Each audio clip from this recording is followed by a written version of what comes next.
Tadi dikatakan iblis dapat menyerupai malaikat terang. Nah, apa sebenarnya yang dimaksud dengan hal ini, Pak Niko? Di dalam kehidupan di dunia ini, saya kasih contoh aja deh. Ada satu orang yang sakit, kemudian dia pergi ke dokter, tidak sembuh. Akhirnya dia pergilah ke seorang orang pintar. Ya. Kemudian orang pintar ini mengobati si pasien. Pertanyaannya adalah, siapa yang ada di orang pintar ini? Ini kadang-kadang yang sering terjadi adalah si kuasa gelap menyamar menjadi penolong manusia. Ya, jadi sembuh yang semu. Sekali lagi, semu. Nah, kemudian orang ini hidup dalam kontrol si kuasa kegelapan ini. Dia menyamar menjadi penolong, menyamar menjadi malaikat terang. Begitu yang dimaksud. Jadi seakan-akan yang menyembuhkan adalah dari kuasa Tuhan ya. Padahal sebenarnya dari iblis yang menyamar menjadi malaikat terang. Nah, kalau sudah terjadi demikian, Pak Niko, bagaimana caranya agar kita dapat melepaskan diri dari kuasa kegelapan? Nah, sekali lagi tadi sudah diulas bahwa kita harus tahu dulu masuknya kuasa kegelapan ke menguasai seseorang itu karena apa? Itu kan banyak penyebab. Dari situ kita tutup pintu gerbang. Misalkan kita berbuat dosa, yuk kita bertobat, ngaku dosa dan bertobat. Hidup di dalam Tuhan, berdoa setiap saat. Agar kita terhindar daripada dia. Begitu. Baik, Pak Niko. Nah, kalau misalkan manusia terkena kuasa kegelapan, pada umumnya bagian mana dari manusia yang dikuasai oleh kuasa kegelapan? Apakah fisiknya jadi sakit-sakitan atau ada hal yang lainnya, Pak Niko? Iblis menyerang manusia, pintu gerbang utamanya adalah melalui jiwa, pikiran, perasaan, kehendak, kemudian mengikat roh. Efeknya itu bisa ke jiwa dan bisa ke tubuh. Ya. Jadi, jiwa adalah posisi yang paling lemah pada manusia. Jadi, itu adalah medan pertempuran. Harus kita menangkan. Kalau tidak, itu pintu gerbang dia masuk. Itu jawabannya. Berarti ketika dia masuk, roh kita mungkin dikuasai oleh kuasa kegelapan dong ya, meskipun ada roh Allah yang berada di dalam diri kita. Manusia terdiri daripada tubuh, jiwa, dan roh. Ketika iblis sudah masuk ke kita, maka roh kita diikat oleh dia. Baik, Pak Niko. Dan dikatakan juga dalam firman Tuhan, kalau kuasa kegelapan sudah diusir, ada firman yang mengatakan mereka dapat kembali menjadi 7 kali lebih kuat. Maksud dari firman ini apa ya? Ya, di kitab Matius ya, bahwa roh jahat keluar dari seseorang, dia akan pergi mengembara mencari tempat-tempat yang tandus, namun dia tidak menemukannya. Kemudian lalu dia akan kembali dan melihat tempatnya yang semula tersusun rapi dan tersapu bersih, maka dia keluar mengajak temannya 7 kali lipat lebih kuat daripada, dan dia tinggal di situ. Artinya apa?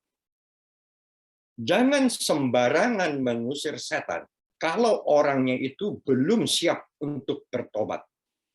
Karena dia akan kembali membawa kekuatannya menjadi lebih kuat 7 kali lipat. Itu pengertiannya. Jadi kalau kita sudah siap untuk hidup di dalam Tuhan dan mengusir setiap kuasa kegelapan, kita harus punya komitmen pribadi untuk hidup di dalam Allah. Kalau tidak, habis itu. Itu pengertian. Kalau begitu, apakah hal ini berarti sebenarnya kita nggak perlu mengusir kuasa kegelapan? Karena kalau misalkan orang tersebut belum siap, kan tadi dikatakan akan datang kembali 7 kali lebih berat. Bukankah hal ini dapat membuat kita semakin kewalahan dan susah untuk mengusir roh-roh jahatnya? Ya, misalkan ada orang yang minta tolong kepada saya untuk mengusir roh kegelapan yang menguasai kehidupan dia yang sudah terdeteksi. Pertama-tama kita harus konselingin dia dulu. Apakah betul setelah ini dia mau meninggalkan segala dosa yang dilakukan, misalkan, atau kelemahan-kelemahannya dan hidup di dalam Tuhan? Kalau iya, kita lakukan. Tapi kalau tidak, saya tidak lakukan.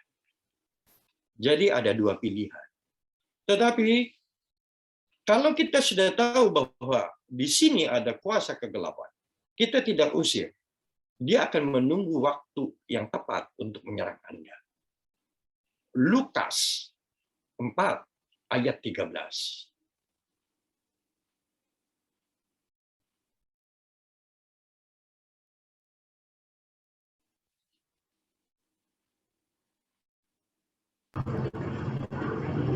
Pak Niko, kalau gitu, apakah ada hal poin yang paling penting kalau ketika kita mengusir kuasa kegelapan, mereka tidak akan kembali lagi kepada kita? Ya jelas, orangnya harus kita bimbing. Sekali lagi tadi sudah saya jawab, kita bimbing. Setelah diusir setannya, pintu gerbangnya artinya kita tutup, orangnya harus bertobat, dia harus hidup di dalam Allah. Sekali lagi, hidup di dalam Allah.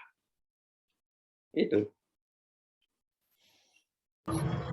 Berarti pedoman yang bisa kita ambil, cara yang kita ambil untuk melindungi diri kita sendiri yang sering kali terkena serangan kuasa kegelapan itu hidup di dalam Kristus ya Pak Niko ya. Betul. Apakah ada hal-hal lainnya yang perlu diperhatikan selain hal ini?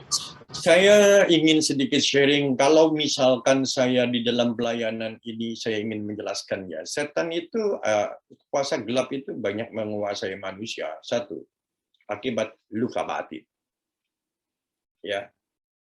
Kedua, akibat dosa. Ketiga, menyerahkan diri free will kepada setan. Yang ketiga ini misalkan bangkrut, bukan nyari Tuhan, tapi ke Gunung Kawi. Itu artinya menyerahkan diri kita ini kepada setan. Nah, tiga hal ini paling sering terjadi. Ya. Nah, kalau kita mau terhindar, maka tiga-tiga ini harus kita hindari. Sederhana sekali. Pak Niko, kalau misalkan sebenarnya kita udah terkena dengan kuasa kegelapan. Terus apa yang harus kita lakukan nih? Kita sadar, wah kayaknya ada yang nggak beres nih. Kayaknya saya terkena kuasa kegelapan. Yang dapat kita lakukan itu apa, Pak Niko? Pertama-tama sekali lagi bertobat. Ya, minta pengampunan kepada Tuhan.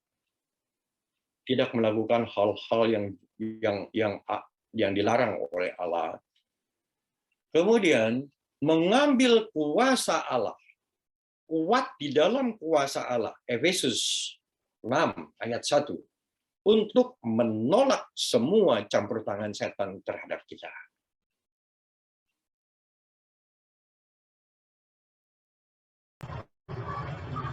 Di atas segala sesuatunya, Pak Niko, pesan yang paling penting yang hendak Pak Niko sampaikan kepada teman-teman nih yang mendengarkan Orbit apa, Pak Niko? Satu, saya sangat bersyukur. Saya banyak ketemu anak-anak muda yang sekarang ini, yang mana ketika seumur mereka, mungkin saya lagi bersekutu sama iblis, kuasa gelap. Tetapi mereka sekarang dalam seumur-umur begitu, sudah mengenal Allah. Jadi, kenalilah Allahmu, bersatulah dengan Allahmu, masuklah kemudian di dalam rancangan Dia.